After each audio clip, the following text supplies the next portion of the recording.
Dear students and management professionals, अस्सलाम वालेकुम। आज का हमारा टॉपिक है एम्प्लॉय रिलेशन मैनेजमेंट।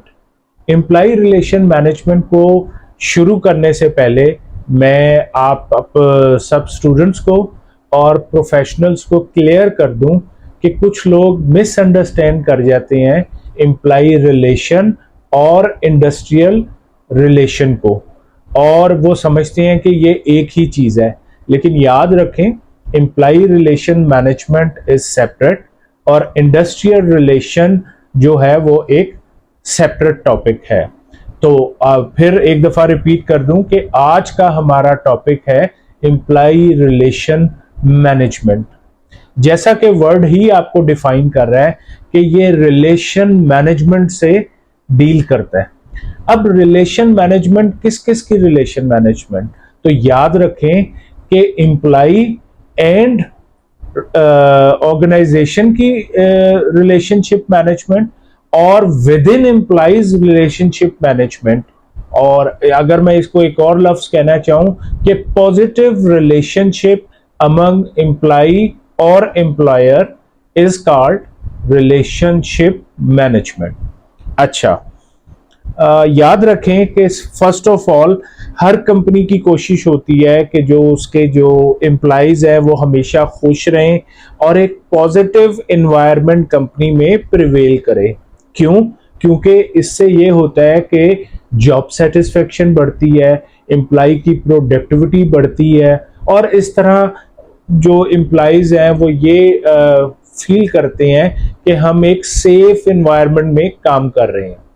अच्छा, याद रखें कि जब हम बात करेंगे एम्प्लॉय से रिलेशनशिप मैनेजमेंट को, तो उस सूरत में हमें याद रखना चाहिए कि एम्प्लॉय की जो रिलेशनशिप है वो अपवर्ड, डाउनवर्ड, पीयर्स और उसके अलावा एक्सटर्नल जो भी उसके रिसोर्सेज है जिससे वो डील कर रहा है, तो ये सब चीजें आएंगी।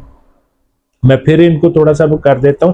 जब हम बात करते हैं अपवर्ड की, तो उसका मतलब है कि आपके सीनियर्स, आपके मैनेजर्स और अदर डिपार्टमेंटल जो लोग हैं वो, या पूरी ऑर्गेनाइजेशन के जो लोग हैं उनसे जो कम्युनिकेशन होती है।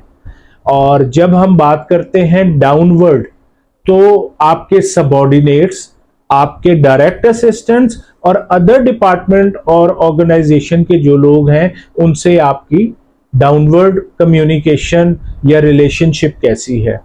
इसी तरह जब हम बात करते हैं पीयर पे, तो हम कहते हैं कि 180 लेवल पे या आपकी लेवल के जो लोग हैं उनके साथ आपका रिलेशनशिप कैसा है। और जब हम बात करते हैं एक्सटर्नल की, तो इसका मतलब है कि बाज लोग ऐसे होते हैं कि जिनको आउट ऑफ ऑर्गेनाइजेशन लोगों के साथ रिलेशनशिप डेवलप करना पड़ता है, जैसे कि प्रोक्योरमेंट या सप्लाई चेन डिपार्टमेंट है कि जिसे बहुत सारे वेंडर से डील करना पड़ता है। इसी तरह जो आपका सेल्स डिपार्टमेंट है, वहां पे भी उनको जो है काफी लोगों से डील करना पड़ता है। और उसके अलावा आपका जो कस्टमर डिपार्टमेंट है, उन लोगों को भी डील करना होता है। तो हर जगह विन विन सिचुएशन में पॉजिटिव रिलेशनशिप होना चाहिए। इसको हम आगे एक्सप्लेन करते हैं कि क्यों इंपॉर्टेंट है एक पॉजिटिव एम्प्लॉय रिलेशनशिप मैनेजमेंट। कुछ पॉइंट्स हैं जो मैं आपसे शेयर करूंगा, और जरूरी नहीं आप यही याद रखें, बल्कि आप कुछ और भी मेंशन कर सकते हैं। For example, first point is good decision making. जब आपकी relationship within the organisation अच्छी होगी, तो every person can make a good decision because communication बड़ी ओपन होगी, और जो एक दूसरे से आप राय ले सकते हैं और फाइनल जो भी डिसीजन है वो मिलके कर सकते हैं। Second point is work will be easy to perform. Self explanatory है कि जब आपके अच्छे रिलेशनशिप हैं अदर डिपार्टमेंट से, विद इन डिपार्टमेंट से, तो जो भी काम आपको दिया जाएगा वो आप अच्छे तरीके से परफॉर्म करेंगे। Open and candid environment, very important कि आपकी कंपनी में ओपन एनवायरनमेंट है, और अगर किसी को कोई भी प्रॉब्लम है या कम्युनिकेशन में कोई इशू आ रहा है तो वो डायरेक्ट उस इंडिविजुअल को कम्युनिकेट करे और उससे जो है अपने रिलेशनशिप को बेटर कर ले। Then comes discourage conflict. Very important point is, अक्सर लोगों के कॉन्फ्लिक्ट्स राइज होती हैं और जिसकी वजह से जो है वर्किंग एनवायरनमेंट जो है वो बड़ा टॉक्सिक जो है वो बन जाता है। तो एक ओपन रिलेशनशिप और पॉजिटिव रिलेशनशिप आपको अपॉर्चुनिटी देता है कि आप हर इंडिविजुअल से अच्छे तरीके से बात करें और उन लोगों को आप कम्युनिकेट करें, जो भी रीजंस हैं, जो भी पॉइंट्स आप समझते हैं कि जहां पे कॉन्फ्लिक्ट आ रहा है, और उसको फौरन ही एलिमिनेट कर सकते हैं आप। अच्छा जी, उसके बाद आ गया रिड्यूस एब्सेंटिज्म। यस, इसमें ये होता है कि जब आप अच्छे वर्किंग एनवायरनमेंट में काम करते हैं, आपके रिलेशन हर एक से बेहतर होते हैं, तो एब्सेंटिज्म ऑर्गेनाइजेशन में रिड्यूस हो जाता है। वरना आप नोट करें कि अक्सर लोग क्या करते हैं, उन्हें पता होता है कि मैंने सुबह उठ के फिर जाना है, फिर वही लड़ाई वाला माहौल है, वही इश्यूज आ रहे हैं, प्रॉब्लम आ रहे हैं, तो वो अक्सर आपके लोगों का एब्सेंटिज्म बढ़ जाता है। तो इसके अलावा है एम्प्लॉय मोटिवेशन। जैसा कि अच्छे रिलेशनशिप जब आओगे, आप और ज्यादा मोटिवेटेड होंगे और अच्छे तरीके से काम करेंगे।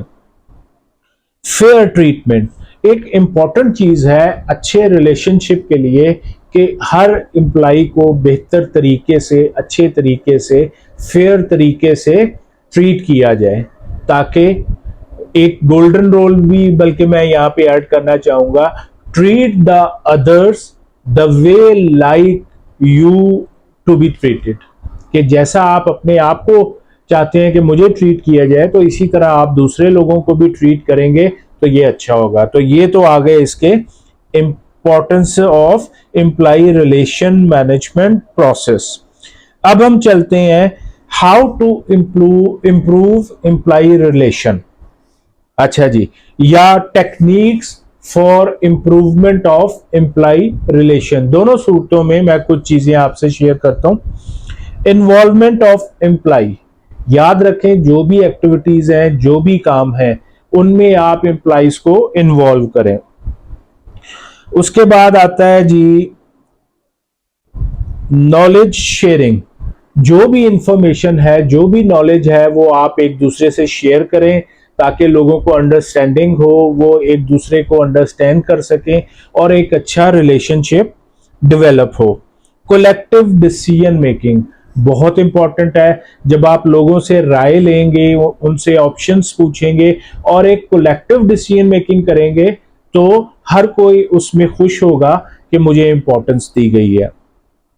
इसके बाद कलेक्टिव टारगेट, याद रखें ऑर्गेनाइजेशनल ऑब्जेक्टिव और टारगेट्स जो है वो कलेक्टिवली डिफाइन किए जाएं और लोगों को ये शो किया जाए कि every department, every employee is very important for the institute और ऑर्गेनाइजेशन, ताकि लोग कलेक्टिवली काम करेंगे और एक हेल्दी एम्प्लॉय रिलेशनशिप डेवलप होगा। अच्छा, कुछ टेक्निक्स हैं जो एम्प्लॉय रिलेशनशिप के लिए आप यूज कर सकते हैं। उसमें से चंद का मैं नाम लेता हूँ। अक्सर कंपनीज जो है वो बर्थडे पार्टीज को सेलिब्रेट करते हैं, क्योंकि उससे ये होता है कि लोगों को एक दूसरे से मिक्सअप होने का मौका मिलता है। इसी तरह आपने अक्सर जगह देखा होगा सजेशन बॉक्स, कि लोगों की राय ली जाती है थ्रू सजेशन बॉक्स और चीजों को बेहतर किया जाता है। इसी तरह कंपनी में एक आती है ओपन डोर पॉलिसी।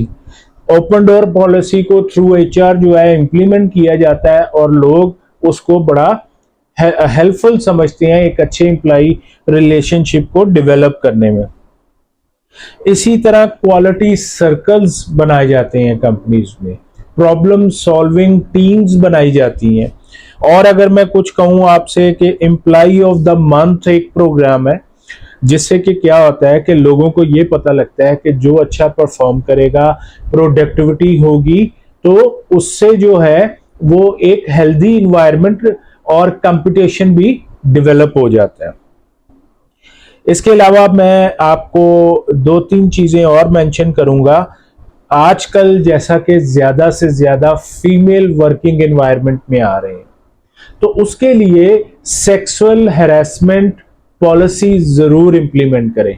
ये एचआर डिपार्टमेंट का काम है कि वो सेक्सुअल हैरेसमेंट पॉलिसीज को डिफाइन करे, इंप्लीमेंट करे, ताकि वो वर्कर्स जो किसी और जेंडर से बिलोंग करते हैं उनको भी एक अच्छी वर्किंग एनवायरनमेंट मिले और उन्हें पता हो कि अगर कोई मिसयूज करेगा तो हम इस एनवायरनमेंट में सेफ हैं।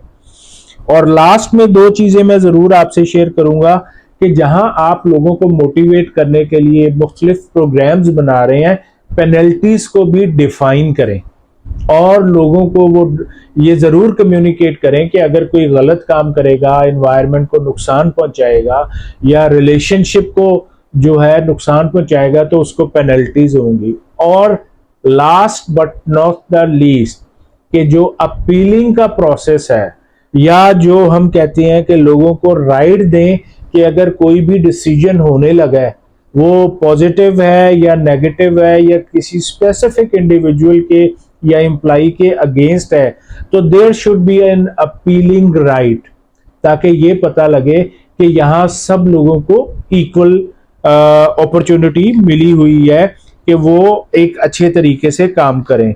तो आज का लेक्चर मैं ये एम्प्लॉय रिलेशन मैनेजमेंट को यहीं ख़त्म करता हूँ और फिर एक नए लेक्चर के साथ आपके पास हाजिर होऊंगा। Thanks for listening the complete video with patience. अस्सलाम वालेकुम।